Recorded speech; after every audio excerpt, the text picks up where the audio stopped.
Hi,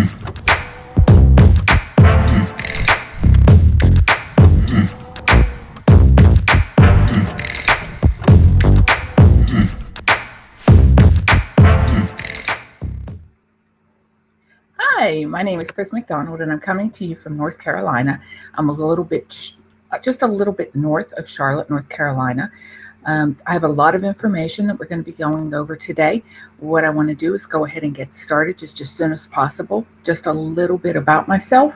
I started doing social media because I really saw the need for people to be able to understand how to do social media in a way that wasn't confusing, help them to keep updated, and provide free training. So what I want to do today is we'll be going over MailChimp and how to use MailChimp for free. I'm going to share my screen with you, and we will get started.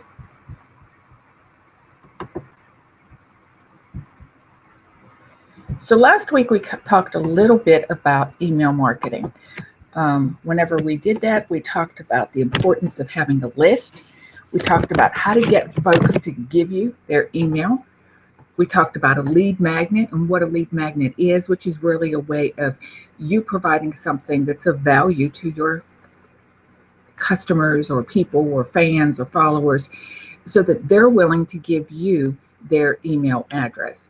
I talked about my experience where I created an opt-in or a lead magnet that was going to be about understanding or finding your ideal customer, and how that was pretty much a flop for me. Then I went on and explained how I had a major change whenever I switched it over to a sample of my book on postable social media images. I gave you some ideas, and there was a handout that gave you lots of options, lots of ideas to help get you motivated. So if you didn't get that, go back and get that. It's on the same page as this. I talked about Google Slides and Dropbox. I gave you a couple homework assignments. One was to make sure you knew who your ideal customer was. One was to take a look at that handout. And another one, of course, was to put your lead magnet or your opt-in on either Google Sheets or Dropbox. Now, in MailChimp, you can have up to 2,000 subscribers, and you can send out 12,000 emails per month. Now, there's a paid version that includes automation, and if you have the money to do that, of course, that's a wonderful option to go. Anytime something can be automated, such as emails, that's a great idea. But what I'm going to be teaching today is going to be that free method. So there's a lot of value in this free method. It is web-based. You can still integrate it with most of your websites, and you can track results on what people clicked on or how many people opened it. And they also give you figures. MailChimp will also give you figures that will help you to compare that to what the industry standards are, so you can see how you're faring and decide what you need to tweak. Integrate it on your website means that, let's say that you want to go ahead and put your offer for an opt-in on your website. You can have it so that people will go ahead and click on that, and it will automatically add them after they double opt in into that MailChimp list. So the first thing that you're going to want to do is you want to go to MailChimp.com, or of course you could always just Google MailChimp. And then you sign up for their free account, which is going to be right here. You want to go ahead and follow through on all of the steps. Confirm your address, and they're definitely going to want you to do that. Then they'll ask you to log in again, and then they'll do a let's get started. You'll have to answer all of their questions and continue. And you have to make sure that you're doing this so that you're complying with all of the international spam laws. Once you get there and you open up your dashboard, you have two choices. If you see here, it says recently sent campaigns. It's going to show you all of the things that you've already done. I have a list of all of my different newsletters that have gone out, all of the different opt-ins. And so you can either create a campaign here, or you can go to this box, which is where I want you to go. When you go there, you're going to see the results. You're going to see campaigns, templates, lists, reports, and automation. And what you're going to be interested in is going to be list and campaign.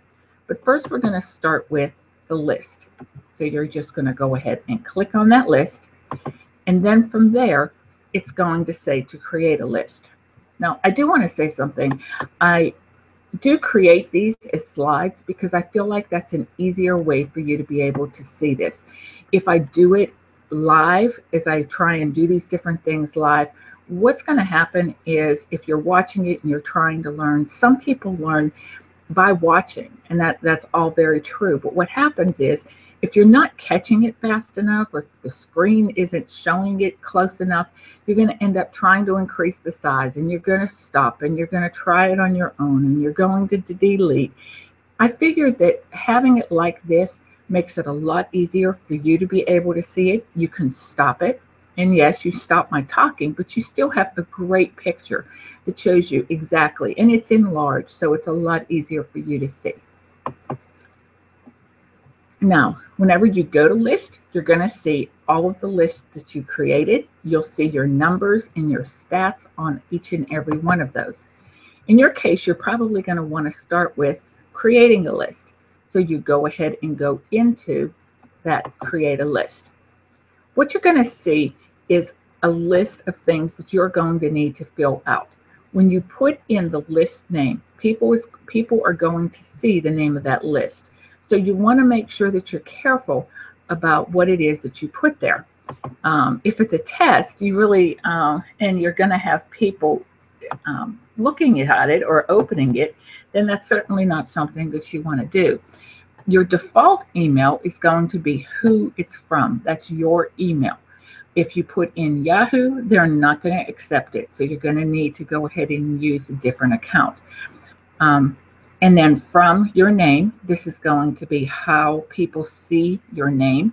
If you want the name of your business, or if you followed all the branding ideas, you're probably still going to have the name of your business in that. For example, in my case, mine says from Chris McDonald NC, because not only is that my name, but it's also the name of the business.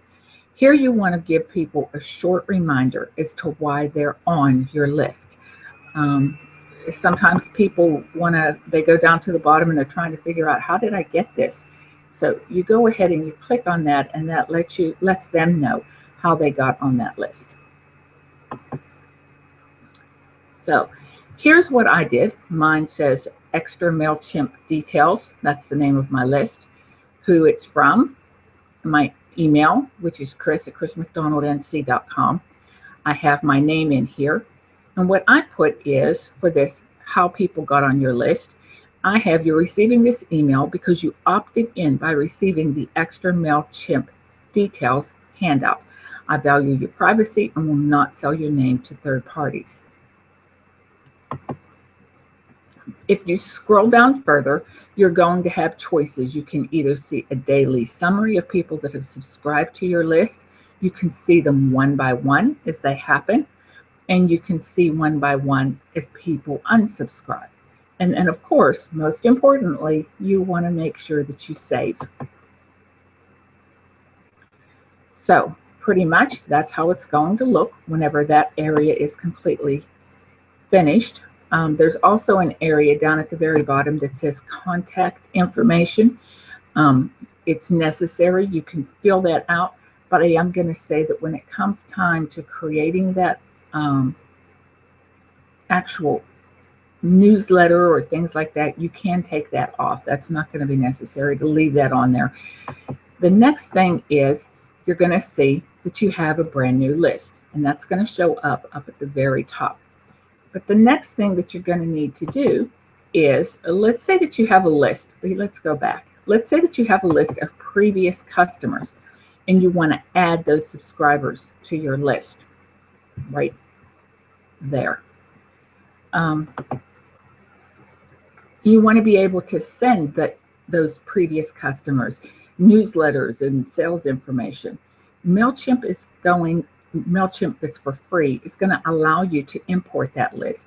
And I do teach that on the handout that's located on this page. So you're going to go to the sign up form for a brand new list.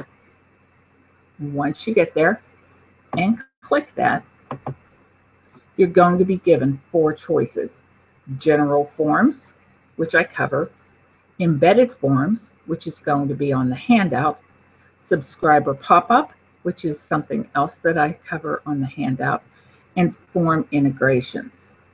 So what we're going to be going over today are going to be the general forms. I'll go over how to create a simple sign-up form, how to create it, and places to put it. Information about the other forms are a part of the handout for this class. So what you want to do is you can go ahead and select the general form. You can see right here is where you're going to go ahead and go. Once you get there, what's going to happen is this page is going to open up. You've clicked on that sign up form, and now you're going to see this. You've already got your sign up URL, but nothing will have been done or filled out. So don't think that, okay, I did it. You need a little bit more to do here. You scroll down, and this is what it's going to look like. You see the name of my list. You can click here to add a message, email address, first name, and last name. Personally, I don't like asking for a person's last name just because it takes a lot to go ahead and get people to give you their email address as it is. The less information that you ask from a person, the more likely it is that they're going to go ahead and share that email address with you. So what you're going to do is you'll click on that area where it says last name, and you see what happens is a minus box shows up. Once you click that minus box, it's going to say, are you sure? And once you delete that area, then it's already deleted.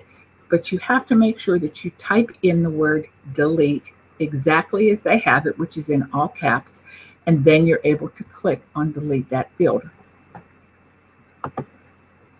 And so now you see we have nice and neat form.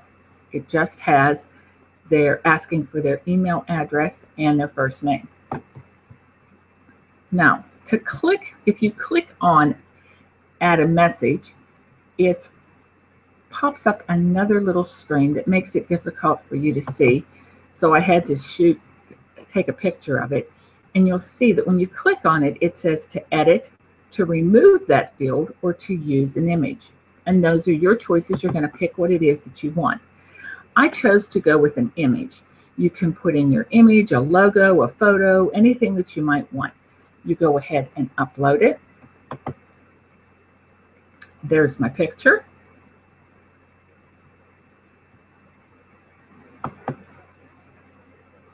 Now, look at the dimensions.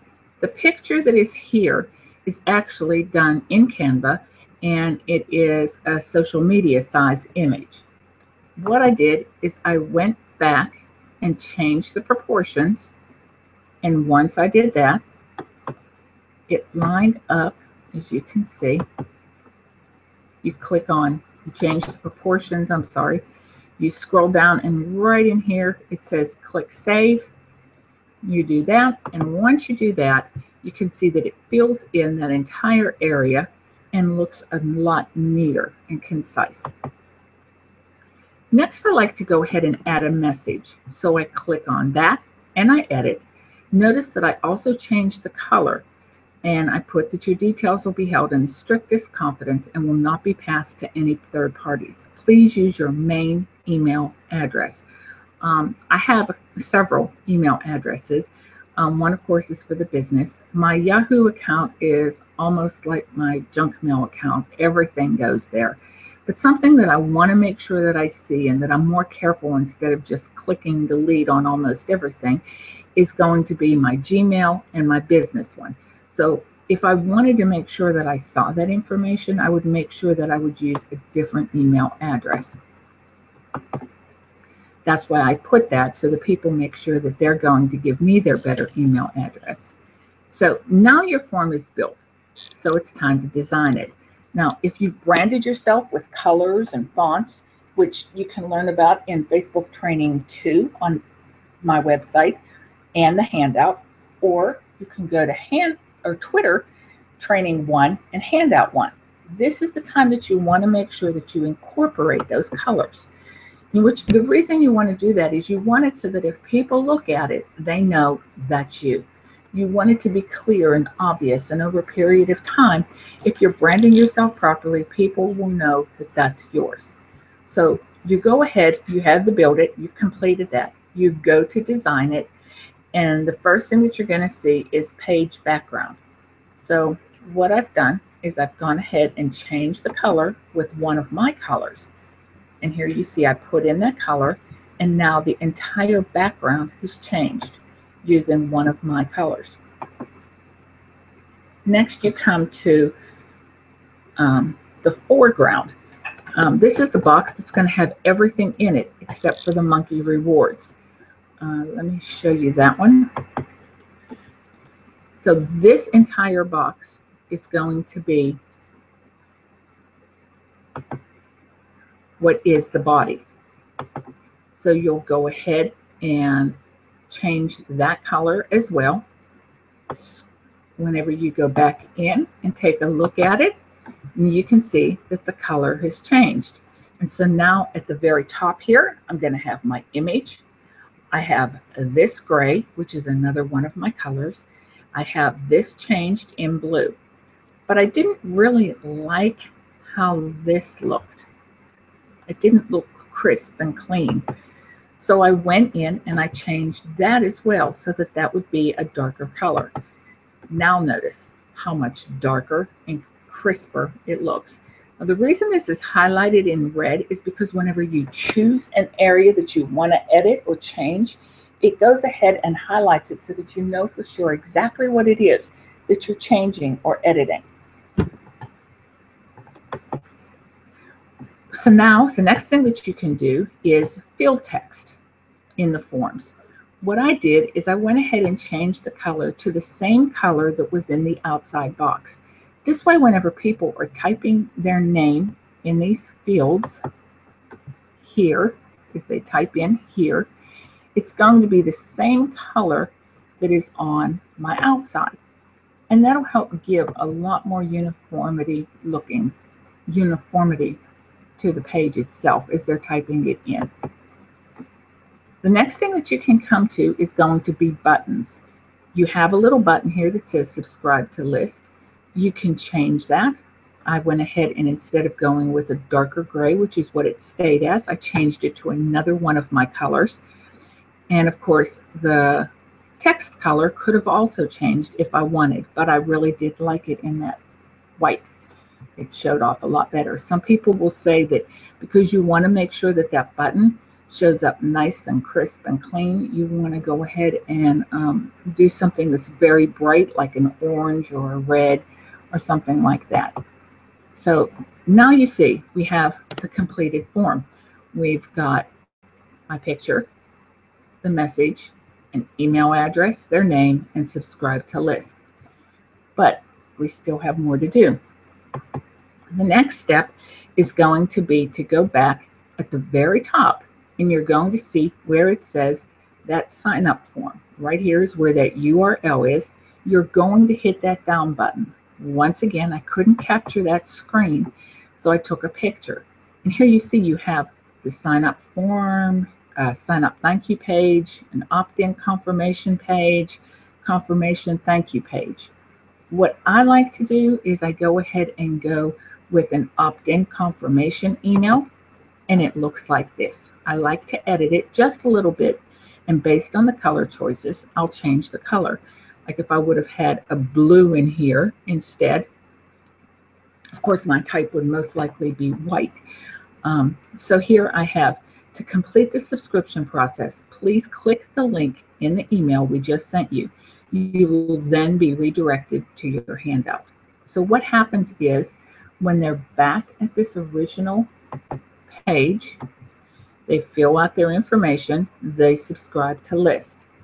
The next thing that they're going to see is this, and it tells them to go to their email and they'll be able to get the information that they're wanting. So now you go back in to that confirmation email, which is going to be back at the beginning where you saw that URL, and you want to put in the confirmation thank you page. Now you have two choices. You can go ahead and put that information and have them redirected. This is where you would put in that URL that I told you to create with your handout in either Google Docs or a Dropbox. So you can put that in, click it, and save. And the person is going to be automatically redirected to the page that has your handout, which to me, I think is a really good way for them to go. Another way that you can go is you can go ahead and put that information in here. You can edit this and say your subscription to our list has been confirmed. Please click here to get your handout, or you can give them a link instead of giving them the whole Google Docs or Dropbox link, because that is so long, as I'm sure that you noticed. People are very, very hesitant to just go ahead and click on something unless they're sure of it.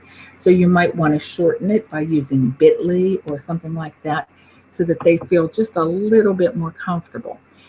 It's not user-friendly. Or you could go ahead and take the word here and hyperlink it so that they're able to get the information that way. So thank you so much for your time. If you run into any problems, please don't hesitate to contact me at chris@chrismcdonaldnc.com. I'm not really sure what my next training is going to be on. I think that what I want to do now is go ahead and create a survey and send that out to all of my followers and put it on a few different places. Maybe the next training will be on how to do that. I look forward to seeing you. I'll make sure that you keep well aware of when that's going to be released. Have a really blessed day. Make sure that you don't forget to get that handout to get that additional information. Thanks so much and have a really great day. Bye-bye.